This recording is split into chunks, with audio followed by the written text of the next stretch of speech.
আমিও মেইন রোডে আসার সময় আরো কয়েকটা মাহফিল দেখে আসছি। যদি গুছায়া মাহফিল করতে না পারেন কষ্ট হবে, আর যদি গুছায় গাছায়া বুদ্ধি করে মাহফিল করতে পারেন দেখবেন যে কোনো কষ্ট হবে না।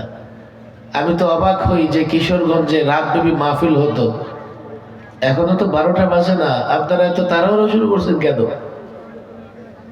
যে কিশোরগঞ্জে রাতব্যাপী মাহফিল হয় সেখানে 12টা না বাজতেই আপনাদের কষ্ট কেন হচ্ছে বলেন দেখি, বলেন আপনাদের কষ্ট কেন হচ্ছে? যারা গান আছে কোথায়? বাজারে গান আছে, কি গানে যাবে? যাক, অসুবিধা কি? আশ্চর্যের কারণ নেই, মাহফিলে যায় গানেও যায়। এই আমি কথা কইতেছি, সব পণ্ডিত হয়ে গেছে তাই। আর আজকাল বহু মানুষ মাহফিলে আসে নামাজও পড়ে না, বলে হুজুর মাহফিলে আসা যাওয়ার আগে না মাহফিলে আসে, এশার নামাজের সময় হয়, নামাজ না পড়ে দাঁড়ায় থাকে। আসে এমন হয়ে গেছে, অনেক মাহফিল সার্কাস হয়ে গেছে, সার্কাস। এই মাহফিল গুলো যেখান থেকে আগে হেদায়েতের আলো ছড়ায় পড়তো, এখন এগুলো খেল তামাশা সার্কাস হয়ে গেছে। প্রথম দায়িত্ব আয়োজকদের। ফেসবুক ইউটিউবের মতো নানান সামাজিক যোগাযোগ মাধ্যম প্ল্যাটফর্মে বক্তাকে দেখলে তাকে দাওয়াত দেবেন, এটা ভুল। ইউটিউব ফেসবুকের জানালা দিয়ে দেখলেন কি দেখলেন না এটা বড় কথা না। এই সমস্যাগুলো হয় কেন? এই কারণেই হয় যে হুজুর আপনারাও তো ফেসবুক ইউটিউবে দেখা যায়, আমারও বাদ দেন। আয়োজকরা প্রথম সমস্যা যেটা হয়, ভাইরাল বক্তাদের পেছনে দৌড়ায় আর ওরা ওদের নাকে রশি লাগাইয়া দেয়। কথা ঠিক না বেঠিক? অগ্রিম নিয়ে রশি লাগাইয়া দেয়। এরপর টাইমিং শিডিউলে নানা রকমের ঝামেলা হয়। যে কারো ঝামেলা হতে পারে। আমার 10:30 আসার কথা, আমি 10:38 আসছি।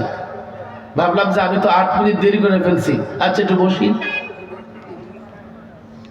আমি 8 মিনিটের জায়গায় আধা ঘন্টা 1 ঘন্টা বসে আসছি। আপনারা প্রোগ্রাম করার আগে আয়োজকদের বলি, আমাদের আয়োজকদের আগে এখলাস দরকার। আয়োজকদের এখলাসের সঙ্গে ওই আলেমদের দাওয়াত দিবেন যাদের দাওয়াত দিলে হেদায়েত আশা করা যায়, যারা সময় দিবে, মানুষের দুঃখ দুর্দশা ব্যথা এগুলো বুঝবে। আর শ্রোতাও মাশাআল্লাহ এমন আজকাল বক্তারা না চিনলে ওয়াজে আসতে চায় না। এই জন্যই তো আয়োজকরা 26 ইঞ্চি খোঁজে। কথা ঠিক না বেটে? ওই মেয়ে বক্তার সাইজ কত, আপনাদের কি? বক্তা কত লম্বা, বক্তার সাইজ কত, তাতে শ্রোতার কি?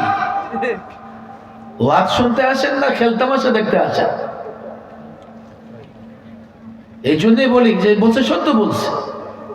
কিছু ওয়াজের শ্রোতা আজ কেমন আছে, ওয়াজ ছেড়ে গানেও যেতে রাজি ছিল, কিন্তু ওয়াজে সে মনে করতেছে বিনোদন আছে, এখানে আসছে নিয়ে আসছে আল্লাহ, হয়তো বা ওয়াজ শুনলে সে হেদায়েত হবে। আমাদের ওয়াজ মাহফিল গুলো নষ্ট হয়ে যাইতেছে।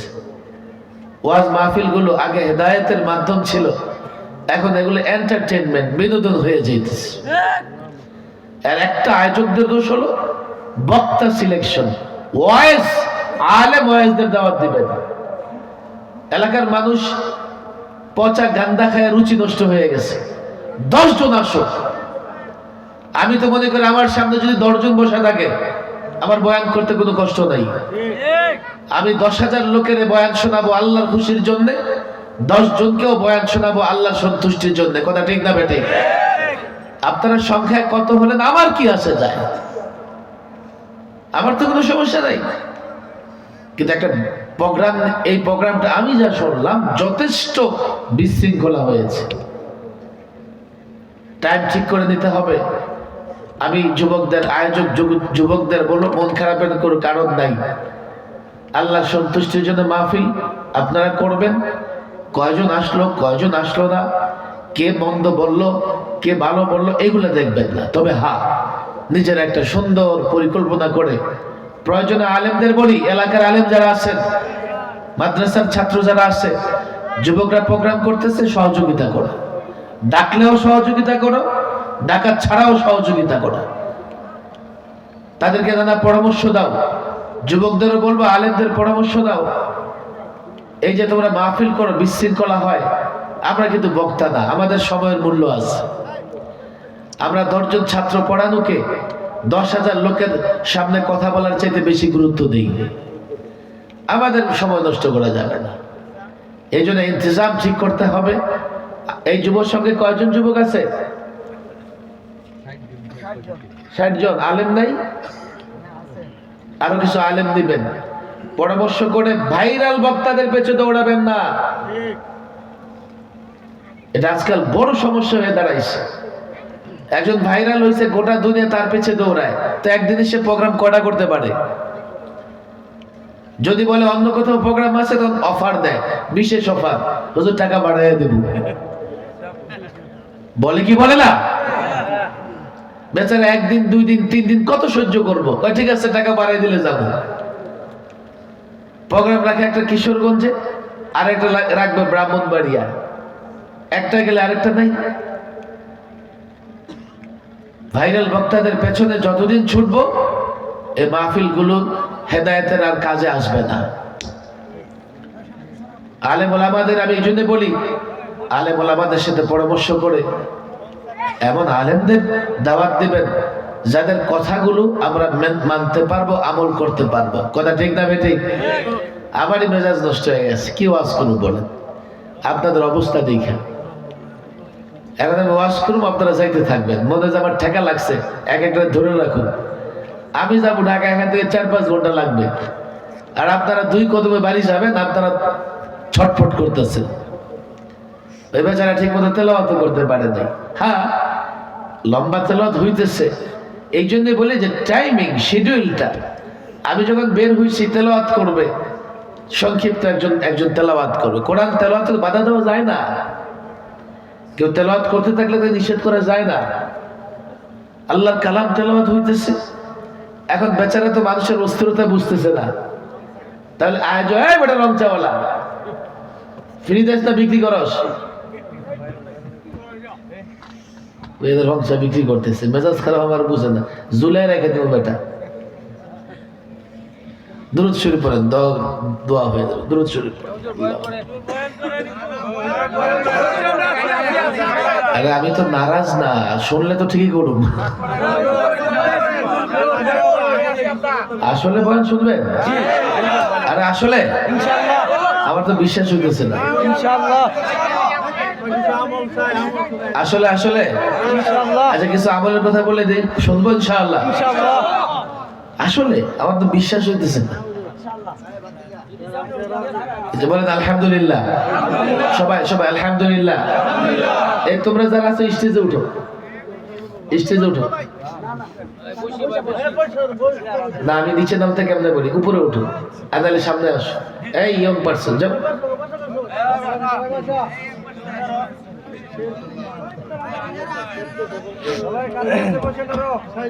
আমি এক সময় এই এলাকায় আসলে রাতে 2টা-3টা বয়ান করছি। এই গ্রামে আসি না, আপনাদের শহরের মাহফিল গুলো সারা রাত হইতো। আমার বয়ান করতে কষ্ট নাই, আমি তো বয়ানের নিয়ত করে আসছি।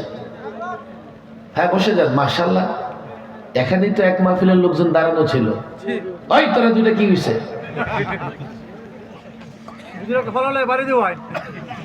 বসো, যাইবে না যাইবে না, গেলে ধরে দেয় শুভ করতে গেলে। বসো। আল্লাহ মাফ করুক, এতগুলো ক্যামেরা। তোর আবার দেখিস আবার উল্টা পাল্টা ভাইরাল করিস না। দেখেন, আমি তো বাস্তবতা বুঝি। এই ওদের 5টা দাঁড়ায় রয়েছে কেন? বসো। এদিকে 2টা দাঁড়ায় রয়েছে, দেখো। টু পাবলিক, বসো বসো। বলেন সুবহানাল্লাহ, আলহামদুলিল্লাহ, আল্লাহু আকবার।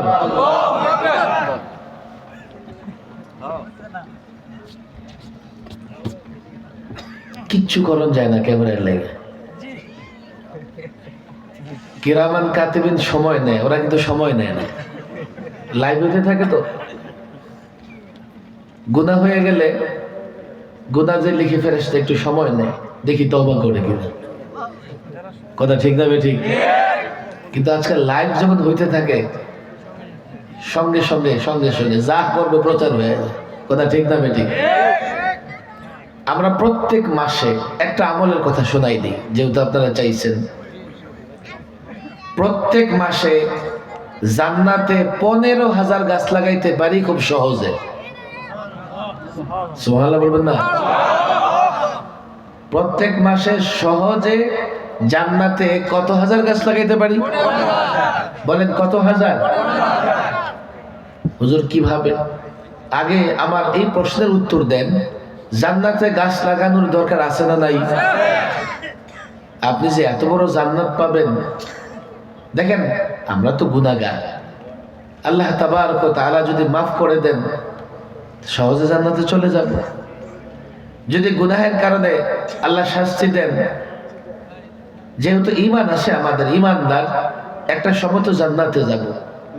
সবচেয়ে ছোট জান্নাত যে পাবে তার জান্নাতের পরিধি হবে এই দুনিয়ার কমপক্ষে 10টার সমান। তো এত বড় জান্নাতে যদি গাছপালা না থাকে, এত বড় জান্নাতে যদি ঘর বাড়ি না থাকে, থাকবেন কেমনে? প্রত্যেক মাসে কমপক্ষে একেবারে সহজে গাছ লাগাতে পারি কয় হাজার? কিভাবে? একবার সুবহানাল্লাহ বললে জান্নাতে একটা গাছ লাগানো হয়, একবার আলহামদুলিল্লাহ বললে, একবার আল্লাহু আকবার বললে। আমরা ফরজ নামাজের পরে 33 বার সুবহানাল্লাহ, 33 বার আলহামদুলিল্লাহ, 34 বার আল্লাহু আকবার বলি কি বলি না? কতবার হয়েছে? গাছ লাগাইছে কয়টা? কয়টা? 5 ওয়াক্ত নামাজের পরে কয়টা হয়? এইভাবে দৈনিক যদি 500 হয়, মাসে কয় হাজার হয়? আপনি খেয়াল করে দেখেন কত কম সময় লাগে। আপনি সালাম ফেরানোর পরে জায়নামাজ ছেড়ে চলে গেলেও হাঁটতে হাঁটতে আঙ্গুল টিপে টিপে 100 বার তাসবিহ জপতে পারবেন। পারবেন কি পারবেন না? কোনো কষ্ট হবে না, একেবারে কষ্ট ছাড়াই আমরা আমাদের জান্নাতে গাছ লাগাইতে পারি। বলেন সুবহানাল্লাহ। লাগাবেন তো ইনশাআল্লাহ? লাগাবেন তো ইনশাআল্লাহ? মাসে 15,000 হলে বৎসরে কত? যদি 60-70 বছর আল্লাহ তাবারক ওয়া তাআলা এই আমল করার তৌফিক দান করেন, শুধু সহজেই লক্ষ লক্ষ জান্নাতে গাছ তৈরি হয়ে যাবে। আর চলতে ফিরতে মাহফিলে সুবহানাল্লাহ বলতেছেন, জান্নাতে গাছ লাগানো হচ্ছে। আল্লাহু আকবার বলতেছেন, জান্নাতে গাছ লাগানো হচ্ছে। আলহামদুলিল্লাহ বলতেছেন, জান্নাতে গাছ লাগানো হচ্ছে। এটা একটা অনেক বড় আমল যা আমরা সহজে করতে পারি। কথা ঠিক না ঠিক? আসলে জান্নাতের তো শখ থাকতে হবে, শখ যে জান্নাতে যাব। জান্নাতে যাওয়ার আগ্রহ আছে না নাই? দেখেন ছোট্ট একটা পরিসংখ্যান, আমার দিকে তাকান। এক হাদিস এমন এসেছে যে আল্লাহ তাবারক ওয়া তাআলার কাছে দুনিয়ার মূল্য মাছির ডানার মতো। কার মতো? বলেন কার মতো? মশার ডানার মতো। এই যে মশা, তার ডানার কোনো মূল্য আছে? আছে নাকি? এর মানে আল্লাহর কাছে দুনিয়াটার মূল্য নাই। অথচ এই দুনিয়ায় 500-700 কোটি মানুষ আছে। গড় বাড়ি, অট্টালিকা, খনি সম্পদ, স্বর্ণের খনি, এরপরে লোহার খনি, গ্যাসের খনি, হীরার খনি আছে না নাই? এত সব কিছুর পরেও মশার দানার মতো দুনিয়ার মূল্য কেন? দুনিয়ার মূল্য বুঝলে জান্নাতের মূল্য বুঝবেন। এটা কি কোনো রূপক অর্থ নেওয়ার দরকার আছে? না। বিজ্ঞানের গবেষণা খেয়াল করেন আপনি, তাহলেই বুঝবেন যে এই পৃথিবীর মূল্য যে মশার দানার মতো, এটা সত্য। কোনো ব্যাখ্যা বিশ্লেষণ করার দরকার নাই। আমরা একটা বিশাল পৃথিবীতে বসবাস করি, করি কি করি না? পৃথিবীর তুলনায় সূর্য কত বড়? কয় যে 13 লক্ষ পৃথিবী সূর্যের পেটে ঢুকে যাবে। সুবহানাল্লাহ বলবেন না? 13 লক্ষ পৃথিবী কোথায় ঢুকবে? কোথায় ঢুকবে? এই সূর্যটা কেমন দেখা যায়? একটা প্লেট থানার মতো। বিজ্ঞান বলে এই সূর্যের চাইতেও কোটি কোটি গুণ বড় গ্রহ আছে। বিজ্ঞানের একটা গ্যালাক্সির হিসাব আছে, গ্যালাক্সি কয় 2 ট্রিলিয়ন গ্যালাক্সি আছে মহাকাশে, মহাশূন্যে। 2 ট্রিলিয়ন, মিলিয়ন, বিলিয়ন, ট্রিলিয়ন। একটা গ্যালাক্সির সামান্য জায়গায় পৃথিবীটা আছে, ছোট্ট জায়গায়। এজন্য বিজ্ঞান যখন মহাকাশে যায়, সেখান থেকে পৃথিবীকে দেখে একটা বিন্দুর মতো। এই মহাকাশ আল্লাহর সৃষ্টি, কোটি কোটি গ্রহ, উপগ্রহ, নক্ষত্র, এত কিছু। আল্লাহ এত বিশাল রাজত্বের অধিকারী। কেউ যদি 20,000 কোটি টাকার মালিক থাকে, 10 টাকা তার কাছে খুবই সামান্য টাকা। আল্লাহ তাবারক ওয়া তাআলা এত বড় বিশাল রাজত্বের মালিক, এত বড় বিশাল সম্পদ আল্লাহ তাবারক ওয়া তাআলার সৃষ্টি। তাহলে বোঝা গেল ওই তুলনায় নিঃসন্দেহে এই পৃথিবী মশার দানার চাইতেও কম মূল্যের। কথা ঠিক না বেঠিক? এবার আল্লাহর জান্নাত, যে জান্নাত আল্লাহ তাবারক ওয়া তাআলা আমাদের জন্য সাজিয়েছেন, যে জান্নাতের বর্ণনা কোরআনে দিয়েছেন, যে জান্নাতের বৈশিষ্ট্য কোরআনে বর্ণনা করেছেন। দুনিয়া মূল্যহীন, আর জান্নাত আল্লাহর কাছে কত বড় নেয়ামত, যে নেয়ামতের বর্ণনা আল্লাহ কোরআনে দিয়েছেন। সে জান্নাত কেমন হবে একটু ধারণা করেন, এরপরে বুঝবেন জান্নাতের আগ্রহ তৈরি হইতেছে। এখনই মনে হবে ছেড়ে দেই দুনিয়া, যাই জান্নাতে, ছেড়ে দেই দুনিয়া, জান্নাতে যাই। এত সুন্দর করে আল্লাহ তাবারক ওয়া তাআলা আমাদের জন্য জান্নাত সাজাই রাখছেন। জান্নাতের আগ্রহ নাই বলে মানুষ দুনিয়ার যে কোনো হারাম কাজে লিপ্ত হইতেও চিন্তা করে না, দ্বিধা করে না। কথা ঠিক না বেঠিক? বলে হুজুর জান্নাত তো আছে, কবে যাব জান্নাতে? কবে যাবা? আজকে মরো, কালকে বিকেলেই যাবা। হুজুর বুঝলাম না, আজকে মরে কালকে বিকেলে জান্নাতে কেমনে যাব? খেয়াল করেন, হিসাব বুঝাই দেই। আপনি এখন মরে গেলেন, বড় জোর কালকে জোহরের আগে আগে আপনারা কি করে ফেলবে? দাফন করে ফেলবে। দাফন হওয়ার পরে কবরে যে 3টা সওয়াল হবে, 3টা সওয়ালের জবাব দিতে পারলে ফেরেশতা কি বলবে জানেন? নাম নাম, ঘুমাও ঘুমাও, নতুন দুলহানের মতো ঘুমাও। আল্লাহু আকবার। তার কবরে জান্নাতের বিছানা বিছাই দিবে। সে যে একটা ঘুম দিবে, এক ঘুমে কিয়ামতের ময়দানে। এবার 2000 বছর কবরে থাকুক, আর যত বছরই থাকুক, 8 ঘন্টা ঘুমাইলে তো মনে হয় 1 সেকেন্ড ঘুমাইছে। এক ঘুমে টেরই পাবে না সময় কোথায় গেছে। কিয়ামত কায়েম হয়ে যাবে। কিয়ামতের একদিন 50,000 বছরের সমান হবে। 50,000 বছর। কিন্তু জানেন ওই সময়টা মুমিনের কাছে কি মনে হবে? মুমিনের কাছে মনে হবে জোহর থেকে আসর। জোহর থেকে আসরের মধ্যে হিসাব দিয়া পুলসারাত পারে জান্নাতে চলে যাবে।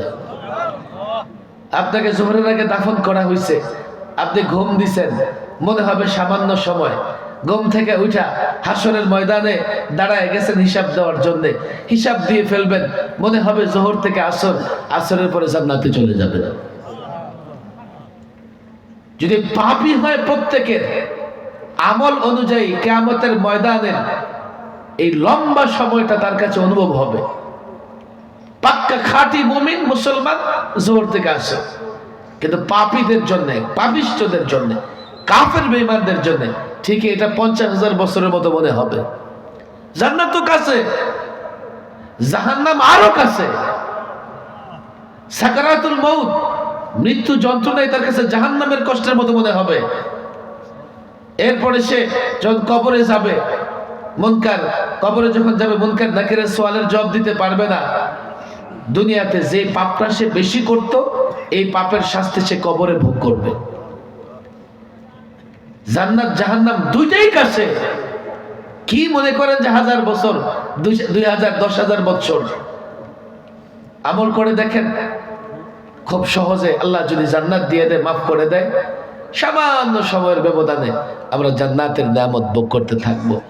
আমল বাড়ান, সবচাইতে আমল সহজ, সওয়াব বেশি হলো তাসবিহ, জিকির, সুবহানাল্লাহি ওয়া বিহামদিহি, সুবহানাল্লাহি ওয়া বিহামদিহি, সুবহানাল্লাহি ওয়া বিহামদিহি, সুবহানাল্লাহিল আযীম। এরপর আলহামদুলিল্লাহ, আল্লাহু আকবার, লা ইলাহা ইল্লাল্লাহ, লা হাওলা ওয়ালা কুওয়াতা ইল্লা বিল্লাহ। চলতে ফিরতে বসতে আমি যুব সমাজদের বলি, মাহফিলে একমাত্র কাজ না, এলাকার রাস্তার পথে পথে চিনে আল্লাহু আকবার লেখে, সুবহানাল্লাহ লেখে, লা ইলাহা ইল্লাল্লাহ লেখে, আলহামদুলিল্লাহ লিখে লাগাই দিবা বাংলাতে আরবিতে। একটা মানুষ পথ দিয়ে চলতেছে, গাফেল, উদাসীন, শয়তান তারে ভুলায় রাখছে, আল্লাহর জিকির নেয় না মুখে। সে যখন দেখবে, মনে পড়বে, একবার হলো উচ্চারণ করবে। কথা ঠিক না বেঠিক? আপনারা যারা হজের সফরে গেছেন, ওমরা করতে গেছেন, আমি নিজে দেখছি, জেদ্দা থেকে যখন মক্কাতুল মুকাররমার দিকে যাই, তো দুই পাশে কিছু পাহাড় পড়ে।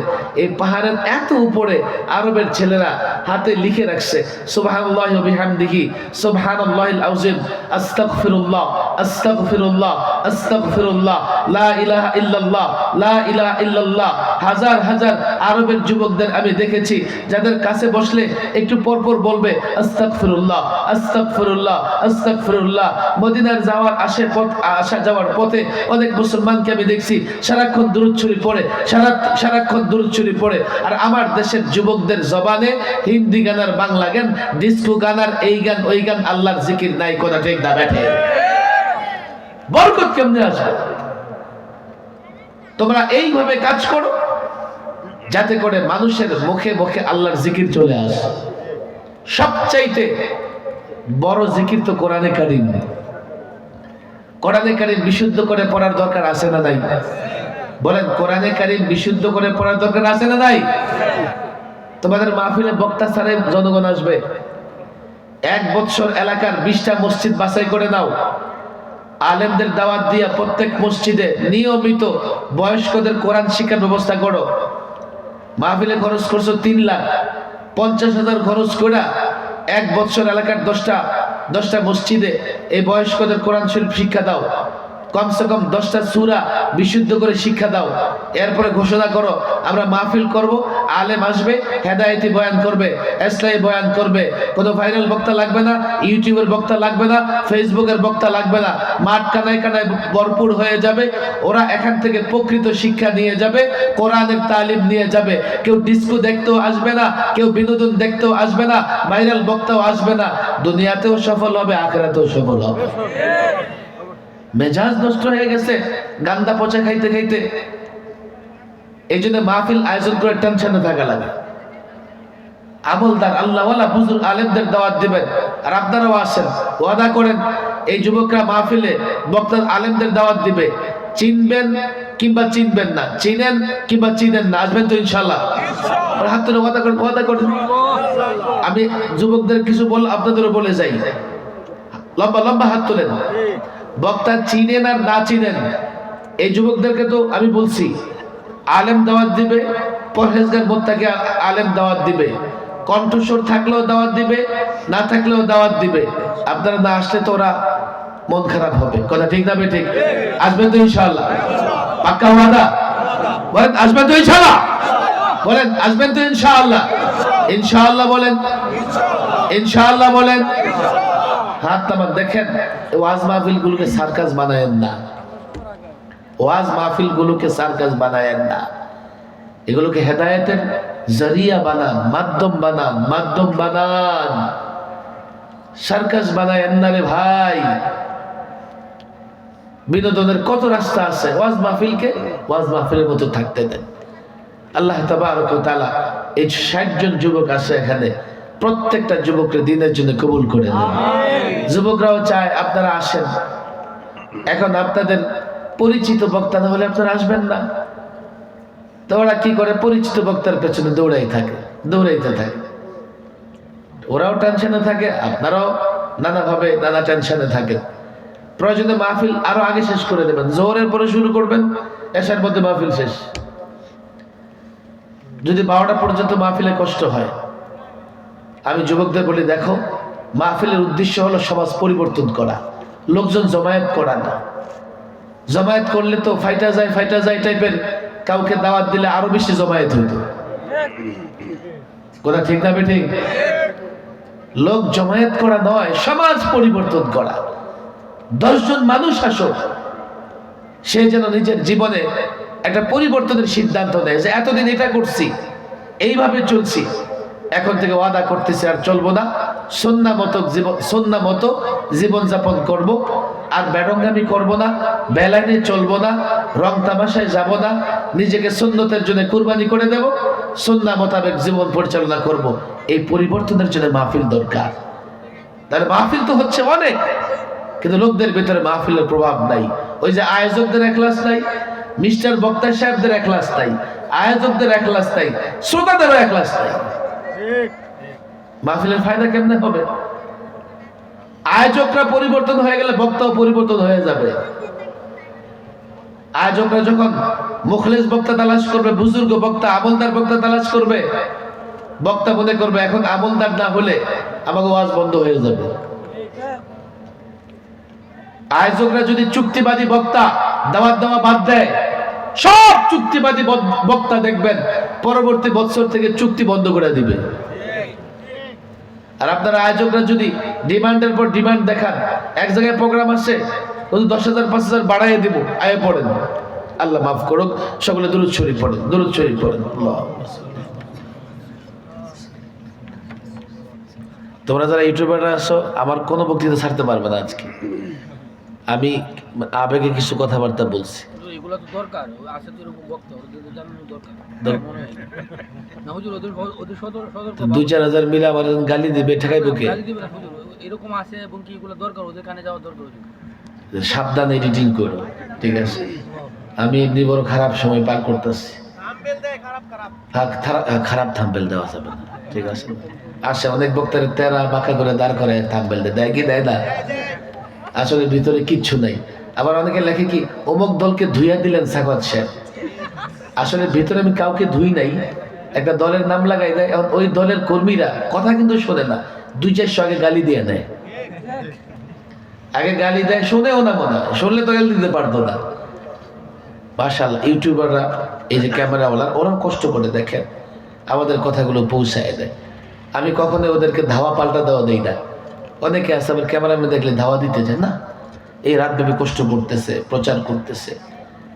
ওরা যদি এখলাসের সঙ্গে করে, আমি বয়ান করে যে সওয়াব কামাবো, ওরাও সমপরিমাণ সওয়াব কামাবে। সুতরাং ওরা আসে। বাকি আলহামদুলিল্লাহ আমার সাথে কখনো ক্যামেরাম্যানরা এমন করে না, আমি দেখি নাই। এরপরে আসলে মাঝে মধ্যে মিজাজ গরম হয়ে কোনো কথা বললে সাবধান করে দেয় আর কি, ভাই যাই হয়েছে তোমরা একটু সতর্ক এডিট করো, সতর্ক হয়ে এই করো। আল্লাহ যাতে আমাদের সকলকে ইখলাসের সঙ্গে দ্বীনের খেদমত করার তৌফিক দান করে। সকলে দুরূদ শরীফ পড়েন। তোমাদের আর কোনো কথা আছে? না, দোয়া করে দিই তোমার কাছে। দোয়া করে দেব? আর চলবো না, বুঝছি, আমি জানি আপনারা সারা রাত থাকবেন। দুরূদ শরীফ পড়েন, দুরূদ শরীফ পড়েন। যেটা বলছে আমল করবেন তো? কয় হাজার গাছ লাগাবেন জান্নাতে মাসে? আর চলতে ফিরতে সুবহানাল্লাহ বলতে বাধা আসে? আস্তে বলবেন না জোরে বলবেন? কেন জোরে বলবেন? আরেকজন শুনে সেও যাতে বলে। আবার কানের কাছে গিয়ে একদম চিল্লাই উঠেন না। আল্লাহু আকবার একটু জোরে বলবেন। আল্লাহু আকবার কি বলবেন? মানে খুব বিকট শব্দে না, আল্লাহু আকবার, সুবহানাল্লাহ। আল্লাহ দেখেন, আপনি যখন বলবেন আমি মৌলভী সাহেবের মনে নেই সুবহানাল্লাহ বলতে হবে, আমার জবানেও সুবহানাল্লাহ চলে আসবে। একটা আমল করেন, দেখবেন যে জীবন পাল্টায় যাবে, জীবন পাল্টায় যাবে। সুবহানাল্লাহ, আলহামদুলিল্লাহ, আল্লাহু আকবার, লা ইলাহা ইল্লাল্লাহ, এই চারটাকে জিকিরের শব্দ বলা হয়। লা হাওলা ওয়ালা কুওয়াতা ইল্লা বিল্লাহ, এটাও দোয়া। এত কি আছে? ফজিলত আছে। কি আছে? ফজিলত আছে। তেলাওয়াত করতে পারেন নাই তো সূরা ইখলাস পড়তে থাকবেন। একবার সূরা ইখলাস পড়লে কোরআনে কারীমের 3 ভাগের 1 ভাগ অর্থাৎ 10 পারা তেলাওয়াতের সওয়াব হয়ে যায়। এগুলো আল্লাহ দিছে বাইপাস। কথা বুঝছেন না?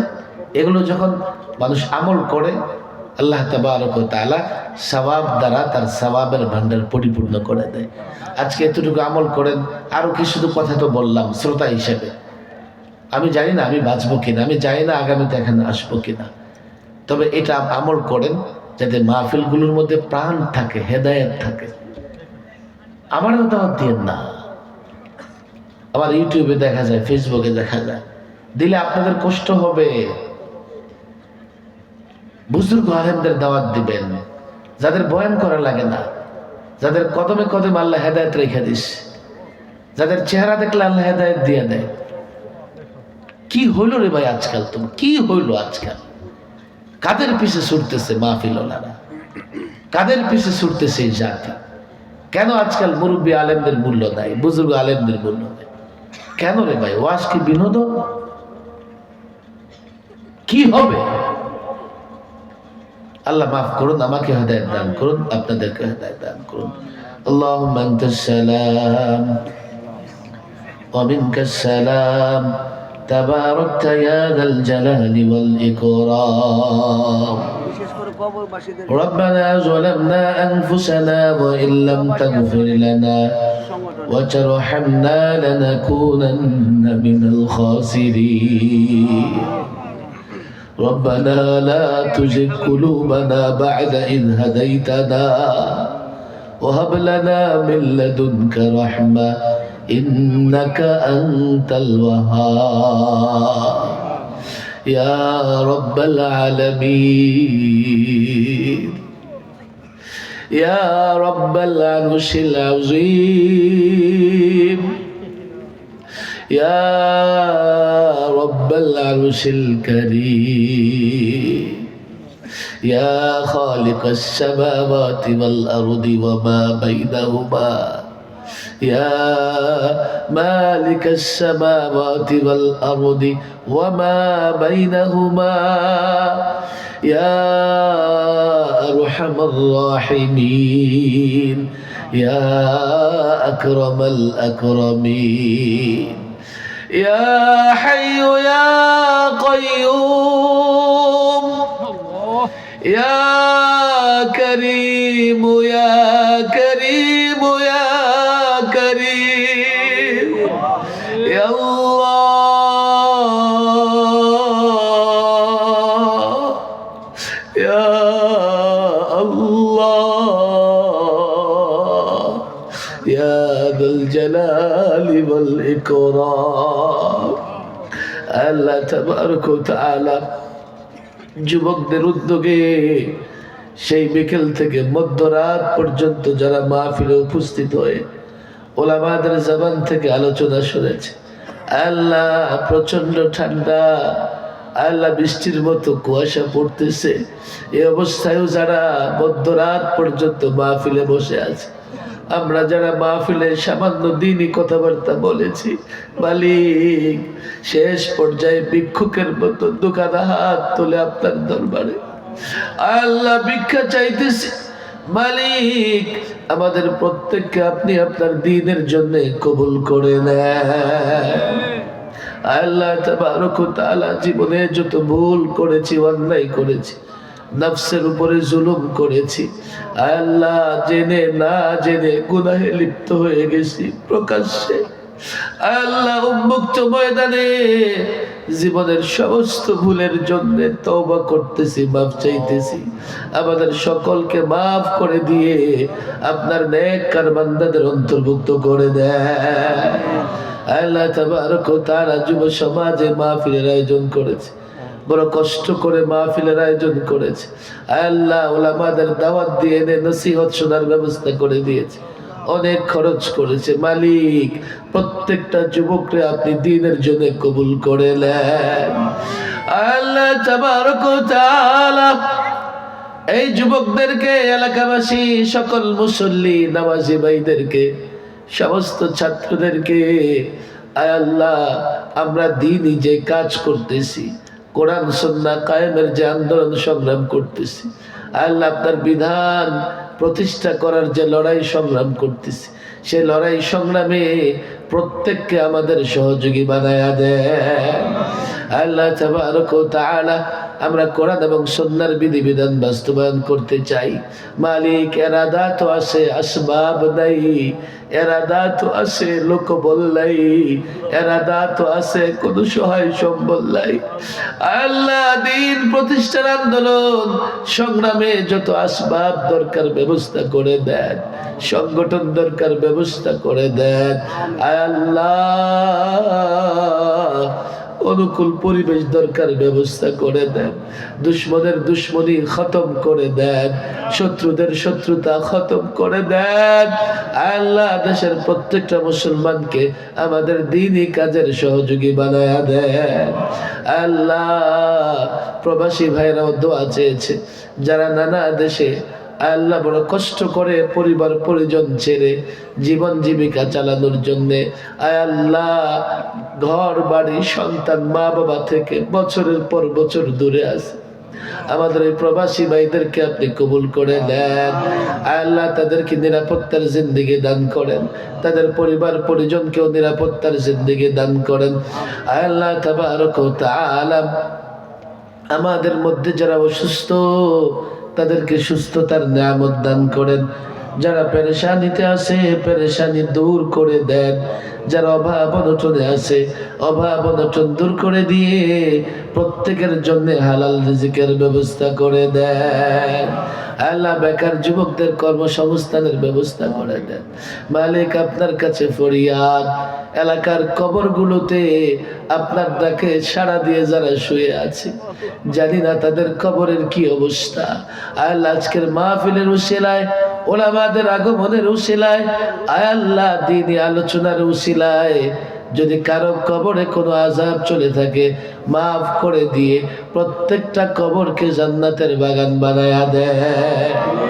আল্লাহ, আমাদের আত্মীয় স্বজন, মা বাবা, ভাই বোন, পাড়া প্রতিবেশী, আল্লাহ দাদা দাদি, নানা নানি, জানি না কার নানা নানি, কার দাদা দাদি, কার মা বাবা অন্ধকার কবরে আছে, কে তার বাবাকে অন্ধকার কবরে মাটি চাপা দিয়ে আপনার দরবারে হাত তুলেছে, কে তার মাকে অন্ধকার কবরে মাটি চাপা দিয়ে আপনার দরবারে হাত তুলেছে।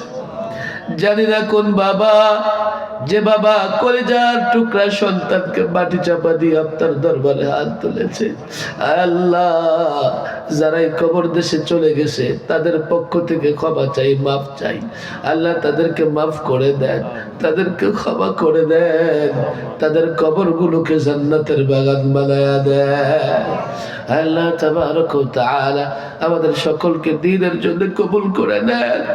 আল্লাহ, প্রত্যেকটা কথা আপনাকে সন্তুষ্ট করার জন্য বলার তৌফিক দেন। আল্লাহ, লোকেরা সমালোচনা করে, বদনাম করে, আল্লাহুম্মা আশকু ইলাইকা দুআফা কুওয়াতি ওয়া কিল্লাতা হিলাতি ওয়া হাওয়ানি আলান নাস। আয় আল্লাহ, মানুষ আমাদের নেক ভাবে স্মরণ করে এমন ব্যবস্থা করে দেন, আমাদের ভুল ত্রুটি মাফ করে দেন, আমাদের ভুল ত্রুটি গোপন রেখেছেন, গোপনে মাফ করে দেন।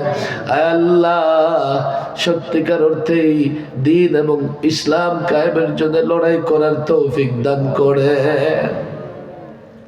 আল্লাহ, মাহফিলের আয়োজন করেছে যুবকরা, যারা দান করেছে, যারা সহযোগিতা করেছে, যারা দোয়া করেছে, আল্লাহ প্রত্যেককে আপনি দ্বীনের জন্য কবুল করে নেন, প্রত্যেককে আপনি দুনিয়া এবং আখিরাতের কল্যাণের ব্যবস্থা করে দেন। আল্লাহুম্মা ইন্নী আউযু বিকা মিন জাহদিল বালা ওয়া দারকিশ শাকা ওয়া সুইল কাযা ওয়া শামামাতিল আ'দা। আল্লাহুম্মা ইন্নী আউযু বিকা মিনাল হাম্মি ওয়াল হাযান وأعوذ بك من العجز والكسل وأعوذ بك من الجبن والبخل وأعوذ بك من غلبة الدين وقهر الرجال. اللهم إنا نجعلك في نحورهم ونعوذ بك من شرورهم. اللهم إنا نجعلك في نحورهم ونعوذ بك من شرورهم اللهم احصهم عددا واقتلهم بددا ولا تبقي منهم أحدا ربنا آتنا في الدنيا حسنة وفي الآخرة حسنة وقنا عذاب النار سبحان ربك رب العزة عما يصفون وسلام على المرسلين والحمد لله رب العالمين.